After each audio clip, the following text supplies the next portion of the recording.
Hey guys, I'm an Australian living in Belarus, but actually I've been in Southeast Asia now for 1 year, worst kept secret in the world, and I'm going to give you my top 4 Southeast Asian cities to live in. I'm going to account for everything, go from the 4th best to the best, and this is based on my experiences, my travels, my interactions, and other people's opinions and ideas and whatever, right? So number 4, I will put the capital, well, technically the former capital of Indonesia, and that is Jakarta. So Jakarta, pros, it's cheap, if you want it to be, right? There's a thriving street food scene, incredible levels of street food sprinkled around or washed around the city. Great experience. There's a lot of competition in these areas, a lot of innovation in these areas, and street food life in Jakarta is... Now, of course, Jakarta, there's a lot of wealth there, right? So you got levels, yeah? If you want to ball, you can ball. If you want to half ball, you can half ball. If you want to pop it out, you can pop it out. I mean, it's just whatever you want, right? You can live like that. So Jakarta has that, which is really, really cool.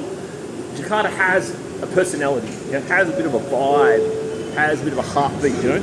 Probably not quite a Bangkok, but it's kind of similar without the degeneracy bit, you know what I mean? Without the lady boys, without the hookers, without all this shit going on, sex pests and whatever. It's kind of similar in that context. So Jakarta would be definitely number 4 for me. It's got, I guess, a novelty factor. There's almost no foreigners there, dude. There's almost no foreigners, like literally. I mean, Bali, of course, is in Indonesia, but do you even call Bali Indonesia? I reckon 20% of the tourists in Bali don't know that the country is called Indonesia, right? This is fucking how it is. Just fine, whatever. But Jakarta itself is this thriving metropolis. A lot of history. It's a great civilization. It's a great place. I really like it. It is gritty. It is dirty. You know, it is crowded. Has got a lot of pollution. A fuck ton of pollution. You wouldn't want to live there long time because it's the equivalent of smoking, right? Like really, it would be. But it has a vibe. It has a pulse. It's a hell of a lot of fun. There's a lot going on there. So I think it's a great place, Jakarta. So I'm putting it number 4 on my list. But again, congestion, I didn't mention congestion. Man, you can, if you're somewhere near central Jakarta, and it's between like 4 and 7, right? 4 and 7. It might take you 2 hours to go 6-7 kilometers, right? That's how it is. And around shopping center closing time, right? Because life in these places, large Southeast Asian cities, are either the outside street food stuff, or they're in a shopping center. That's kind of how life is, given the heat and whatever else. So around shopping center closing time, good fucking luck getting home, right? From about 9 o'clock, so they shut at 10 p.m. From 9 o'clock to about 10:30, good luck getting a grab or taxi, right? It'll take fucking ages to get there. And even when it's there, it'll take you 20 minutes to get outside the shopping center, right? That's crazy. So you gotta, in a place like Jakarta, you kind of gotta live where you want to play, essentially.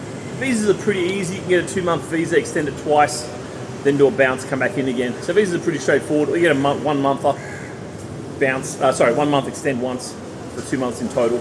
Either way, fairly cheap, fairly easy. You can get an agent to do this. A lot of agents in Bali that'll do this. They might be a bit reluctant to work with you if you're not going to stay in Bali. You can probably work something out for Jakarta. As I say, you'll be very unique in a place like Jakarta. You won't see many other foreigners there. There just won't be many at all. So that's pretty cool. Number 3 on my list is Kuala Lumpur, and it's exactly where I am now. And I'm showing you one of the main reasons why I like it. So the problem with Jakarta is the congestion, the pollution, in some places the crumbling infrastructure, whereas KL is a lot more towards the first world end. You have just random infrastructure like this, a walkway to go from one metro line to another, a 10-minute walk up here, elevated, lots of really useful cement going on, yeah? And it's maintained. It's not quite Singapore, don't get me wrong, but in terms of prices, it's actually very similar to other Southeast Asian countries. It's not that much more expensive than a lot of much lower socioeconomic places, right? Now, one problem with Kuala Lumpur is that there's not a lot of outdoor stuff going on. So essentially, it lacks that kind of street food vibe. There's 100 stall street food places. They're kind of lacking a bit here compared to Jakarta and Bangkok. But It's a lot cleaner, extremely safe, much less polluted, much less congested. A lot of your basic things you take for granted, like maintenance of infrastructure, maintenance of sidewalks, stray animals not running around everywhere, this kind of stuff, you know, you don't kind of get here. I think KL's really untouched. I really like KL, to be honest, and I'm not putting it number 1 because I know people won't like it probably as much as I do, right? So I'm putting it number 3 to try to get the balance right. But it is a very interesting place, and I think it's very livable. It's very livable here compared to some of those big cities. You know, if you're not a big city guy, Manila, Jakarta, Bangkok are just out straight away. You just can't live there, right? Whereas KL, it's like the best of both worlds. That's what it is. It's the best of both worlds. You've got development, safety, infrastructure, but at the same time, it's still bloody cheap. I mean, an apartment here will be the same pretty much as all those other big Southeast Asian mega cities, but you're getting a lot richer country. What a beautiful time of the night. Look at that. Sun coming down. Let me get away from these dirty plastic bits here. Look at that. It's beautiful, huh? If you were in Bangkok, Manila, or Jakarta, quite frankly, that would probably be partly blocked from pollution. All right, so 4th was Jakarta, 3rd was Kuala Lumpur, and 2nd is the one, the only, one night in Bangkok and the world's your oyster. It really is. Bangkok has evolved a bit. There's a bit more cement there now. There's some more shopping centers, but it still has that essence, that throbbing personality, mate.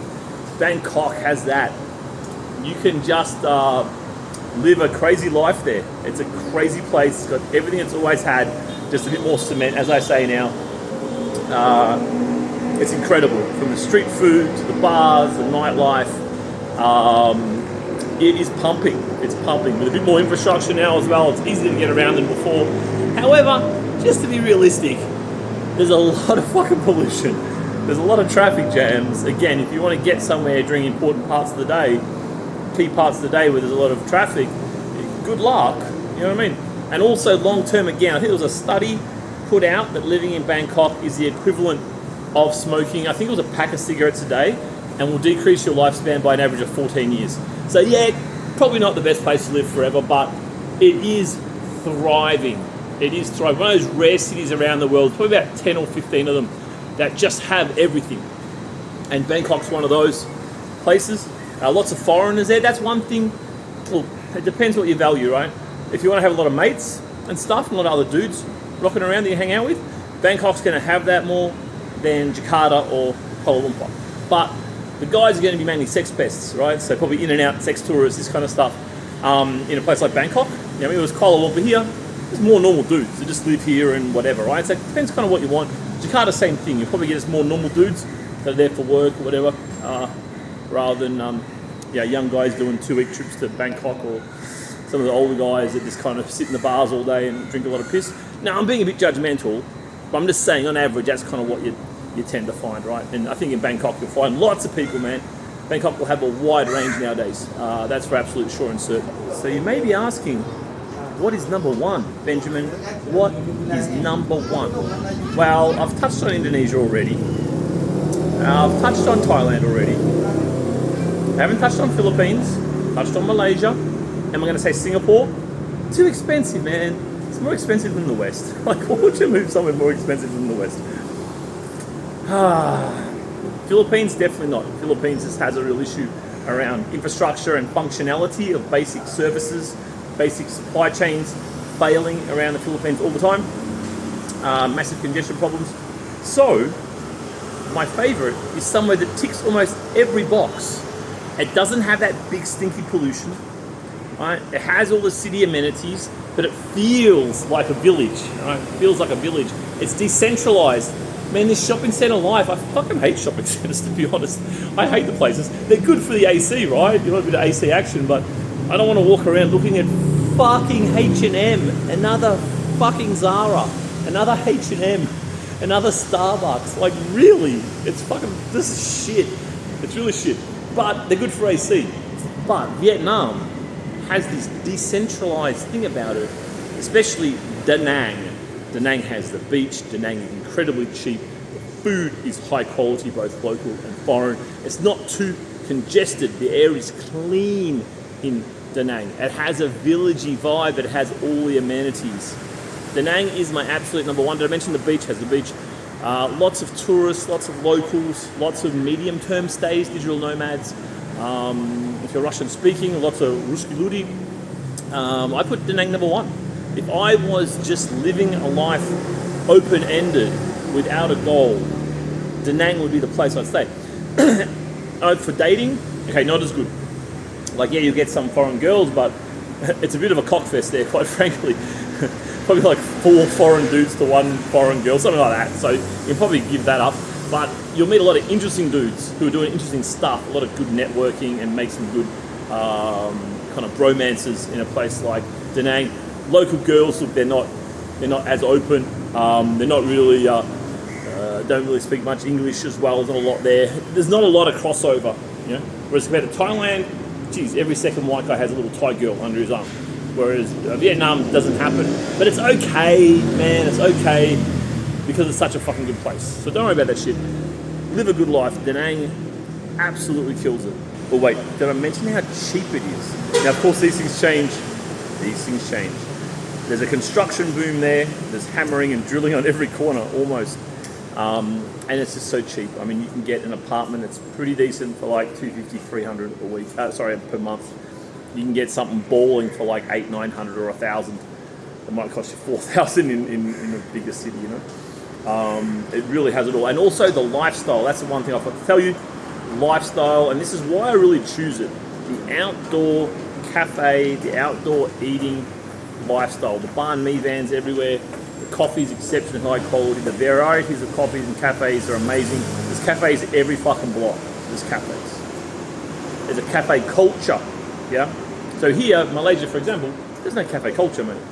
There's some Starbucks and some what other ones there are, Coffee Bean, Tea Leaf, and these franchises. People sit in them as an elitist kind of activity in the aircon, whereas the common man in Vietnam is in one of these French-style cafes, right? The French obviously left the coffee culture and even the structure, how they're set up, very much in the French way. And I love that, man. Stroll down my local. Within a few weeks, you'll know heaps of people at your local cafe. You'll know the owners. Kind of build your community from there, you know what I mean? Lots of people very open, wanting to meet people, slow traveling, all that kind of stuff. Yeah, that's my number one. So number 4 was Jakarta, established city, but kind of cut off from the Western world, pumping, has a pulse. 3rd was Kuala Lumpur. Here, it's just so civilized. It's so civilized, you know, and it's still cheap, clean, not polluted, interesting place. 2nd was Bangkok. Don't need to explain why, man. I don't need to explain why. You know why.